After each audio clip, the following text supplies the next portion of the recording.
हाय दोस्तों, welcome to blue pen blue marker. तो चलिए आज फिर हम ग्रामर ना करके, बिकॉज ग्रामर हम लोग जल्दी करेंगे, हमारे पास वाइट बोर्ड या ब्लैक बोर्ड कुछ भी नहीं है, तो हम लोग स्टोरी ऑफ इंग्लिश को ही हम लोग पढ़ लेते हैं।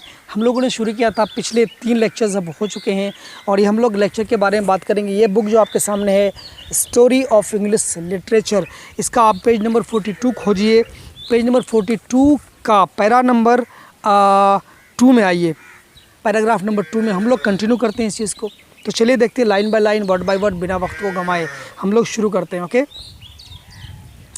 Page number 42 story of English grammar, rainbow story of English दिया हुआ है और ये आपको आ जाना है बिल्कुल सेकेंड पैराग्राफ पे, जहाँ पे लिखा हुआ है दीज अर्ली एक्सपेरिमेंट्स। अभी हम लोग हमने पिछले लेक्चर में बात किया था, मोरालिटी प्लेस के बारे में बात किया था और मिरेकल प्लेस के बारे में बात किया था। मिरेकल और मिस्ट्री प्लेस जो कि बाइबल के कुछ किस्सों और कहानियों पर आधारित हुआ करती थी। वो जो ड्रामे, वो जो प्लेस थे उस पर आधारित हुआ करते थे। और वो जो आपके मोरालिटी प्लेस थे वो किसी भी इंसान के या किसी की ब्यूटी, सुंदरता, खूबसूरती, झूठा, सच्चा, जितनी तरह की क्वालिटीज़ होते हैं, गुण होते हैं, उस पर जो अगर कोई ड्रामा अगर आधारित था तो ऐसे ड्रामे को हम लोग बोलते थे, है ना, मोरालिटी प्लेस बोलते थे। तो आज हम उसको छोड़कर हम आगे की तरफ निकल लेते हैं। तो चलिए दोस्तों शुरू करते हैं। These early experiments in play writing, किसके बारे में बात कर रहे हैं कि ये जो मोरालिटी प्लेस का लिखना और इसके साथ साथ मिरेकल प्लेस का लिखना या इंटरल्यूड का लिखना, इंटरल्यूड के बारे में भी हमने बात किया था कि जब 2 मेन किसी ड्रामा सेक्शन का 2 पार्ट, उसके बीच में कोई जब एंटरटेनमेंट की कोई चीज़ को डाला जाता है तो दैट इज़ कॉल्ड इंटरल्यूड। कहते हैं कि these early experiments in play writing, कहते हैं कि ड्रामा के लिखने में ये जो एक्सपेरिमेंट्स थे, ये जो एक तरह के जो तजुर्बे थे, ये जो एक तरह का जो अनुभव था in play writing are of great importance, ये काफ़ी महत्व रखते हैं, काफ़ी इसकी महत्ता है। क्यों? Because they provided a kind of training school, क्योंकि इन जो एक्सपेरिमेंट्स ने क्या किया, प्रोवाइड किया a kind of training school, एक तरह का ट्रेनिंग स्कूल, ऐसा स्कूल जहाँ ट्रेनिंग दिया जाता हो, जहाँ सिखाया जाता हो, उस तरह का एक ट्रेनिंग स्कूल तरह का एक प्रोवाइड किया। किसके लिए? For dramatic genius and did much to prepare the way for the development of artistic drama which flourished during the renaissance period. एक रास्ता तैयार करने के लिए, है ना, for the development of artistic drama, एक कलात्मक ड्रामा के विकास के लिए बहुत एक रास्ता तैयार कर दिया। किनने? इन्हीं चीज़ों ने, इन्हीं लिटरेरी एक्सपेरिमेंट्स ने।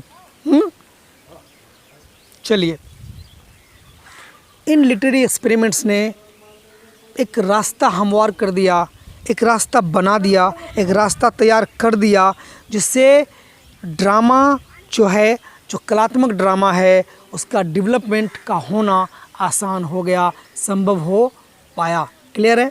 चलिए, ना which flourished during the renaissance period, और ये फला फूला, ये विकसित हुआ कब? पुनर्जागरण के दौर में, पुनर्जागरण के ज़माने में, है ना, in the period of renaissance. Clear?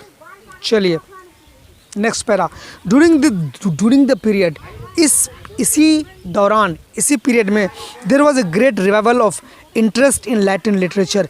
इसी दौरान क्या हुआ, इसी ज़माने में क्या हुआ? There was a great revival हुआ, दोबारा शुरू हुआ क्या?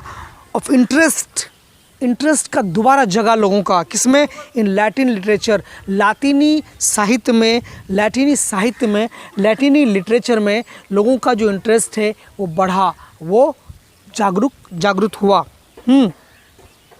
English writers went back to the classics of inspiration, और जो इंग्लिश राइटर्स हैं वो लोग इंस्पिरेशन के लिए, प्रेरणा के लिए एकदम जड़ में चले गए, एकदम क्लासिकल उसमें रूट्स में चले गए, है ना। An example in drama and in other fields of literary enterprise, drama के अगर हम एग्जाम्पल ले लें ड्रामा को, और in other fields of literary enterprise, और यही नहीं, साहित्यिक जो उद्यम है, जो उपक्रम है, इंटरप्राइज मैंने उपक्रम या उद्यम, इसको हम लोग जहाँ कोई चीज़ बनता है हम लोग उसको इंटरप्राइज बोलते हैं, और जहाँ लिटरेचर से संबंधित कोई चीज़ बनाया जाता है उसको बोलते हैं लिटरेरी इंटरप्राइज।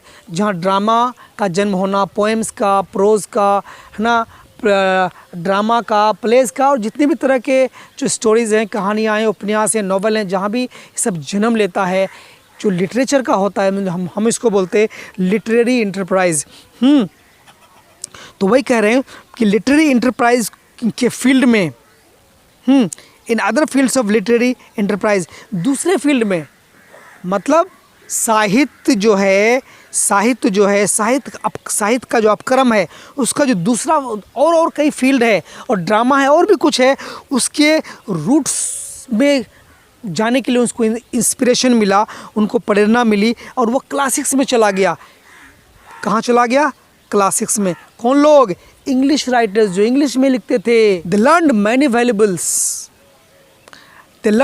Valuable lessons. उन लोगों ने यही नहीं, काफ़ी अच्छे काफ़ी बहुमूल्य, है ना, सबक सीखे, लेसन्स उनको प्राप्त हुआ in the principles of dramatic construction technique. कहता है कि ड्रामा के संरचना में और उसके टेक्निक में, उनको बनाने में उनको काफ़ी बहुत अच्छे प्रिंसिपल्स मिले, अच्छे सिद्धांत मिले, और है ना, ताकि वो उसको अच्छी तरह से स्टडी कर सके। They learn many valuable lessons.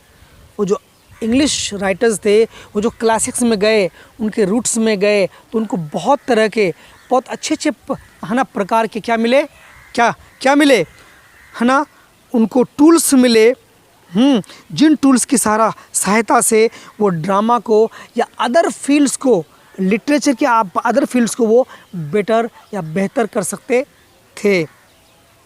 Clear है? तो लर्न मैनी वैल्यूबल लेसन्स। उन लोगों ने बहुत कीमती, बेशकीमती, वैल्यूबल, बहुमूल्य लेसन्स प्राप्त किए, पाठ सीखे। कहाँ सीखे? In the principles of dramatic construction. Drama के बनने में, संरचना में क्या क्या चीज़ें चाहिए, सब कुछ वो सीख गए। The first real comedy entitled Roister Doister. अब देखिए, जो पहला रियल कॉमेडी था, वास्तविक में जो एक पहला कॉमेडी था, कॉमेडी बोलते हैं दो तरह के प्लेस, कॉमेडी एंड ट्रेजेडी। वो प्ले जिसमें हंसी मजाक की बातें होती हैं खाली, इसका अंत हंसकर के होता है, ऐसे प्लेस को हम लोग बोलते हैं कॉमेडी। तो कॉमेडी जो पहला था, फर्स्ट जो रियल कॉमेडी था, जिसका नाम था रॉयस्टर डॉयस्टर। याद रखिएगा, ऑब्जेक्टिव में पूछ सकता है।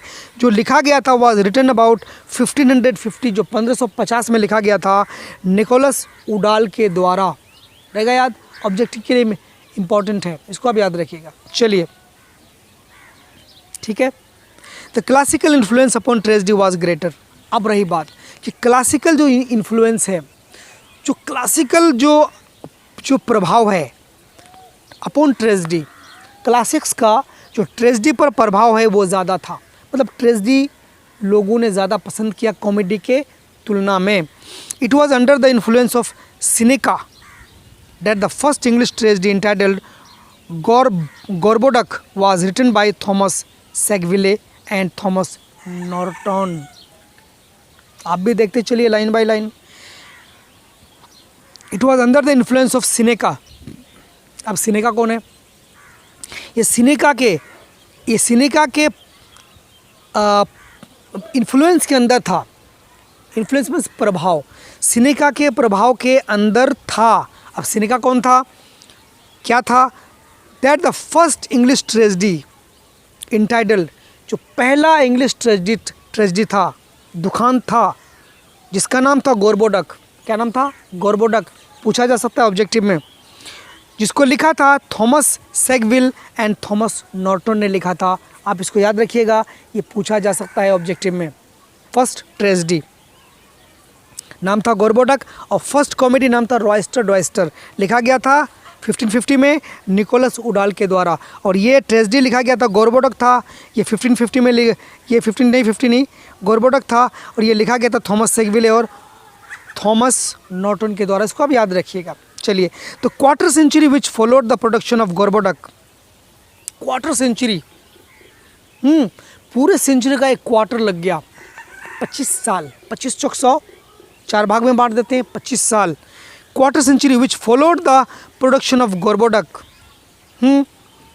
जो कि गोरबोडक के प्रोडक्शन में, उसको बनने में लग गया, was a period of great confusion. ये जो साल थे, ये जो ज़माना था, ये जो पीरियड था, काफ़ी कन्फ्यूज़न का पीरियड था, कन्फ्यूज़न का दौर था, क्या करें क्या ना करें वाला सिचुएशन था। लेकिन इन द एंड, कहता आखिरकार, अंततः, अंत में the romantic form of drama was established, एक romantic form of drama established किया गया है ना। रोमांटिक, वो रोमांटिक नहीं, रोमांटिक फॉर्म ऑफ ड्रामा है ना, ड्रामा का जो रोमांटिक फॉर्म है वो इस्टेब्लिश किया गया bye Shakespeare. Romantic means nature से संबंधित, नेचर से प्रेरित होकर कुछ लिखना, दैट्स कॉल्ड रोमांटिसिज्म। ओके, ये इस्टेब्लिश किया गया किसके द्वारा? शेक्सपियर्स इमीडिएट प्रीडिसेसर, शेक्सपियर के बिल्कुल पहले वाला इंसान कौन था? Who are known as the university wits, जिसको यूनिवर्सिटी विट्स के नाम से जो लोग जाने जाते थे।